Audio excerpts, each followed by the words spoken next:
Une clôture infranchissable, des dizaines de capteurs et de caméras dernier cri, une bande de terre coupée du monde, ça c'est la bande de Gaza.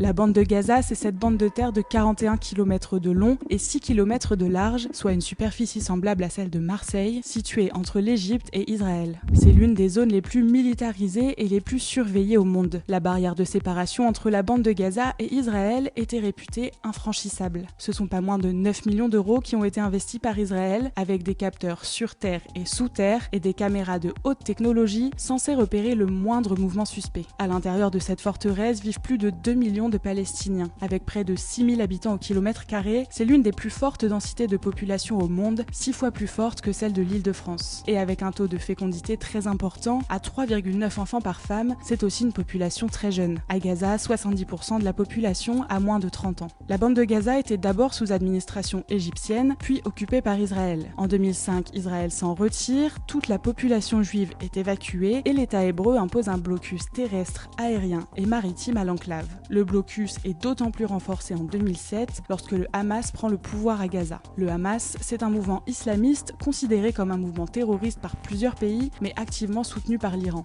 À ce moment-là, l'Égypte ferme aussi ses postes frontières avec Gaza. Entre 2007 et 2010, le blocus israélo-égyptien est très sévère. Presque tous les produits commerciaux sont interdits d'importation et il comprend même des restrictions de fourniture d'électricité par Israël. Mis à part la zone de pêche qui permet aux quelques 4000 pêcheurs de Gaza d'approvisionner le territoire en poissons, la bande de Gaza est dépourvue de ressources naturelles et souffre d'une pénurie chronique d'eau et de carburant. Plus des 2/3 de la population dépend de l'aide humanitaire. Le chômage y affecte aussi la moitié de la population et 2/3 des Gazaouis vivent sous le seuil de pauvreté. En 2010, le blocus est allégé par l'ouverture du point de passage de Rafah pour certaines denrées non militaires, puis plus largement par l'Égypte suite à la révolution de 2011. Et Gaza, c'est aussi des kilomètres de galeries souterraines creusées par le Hamas.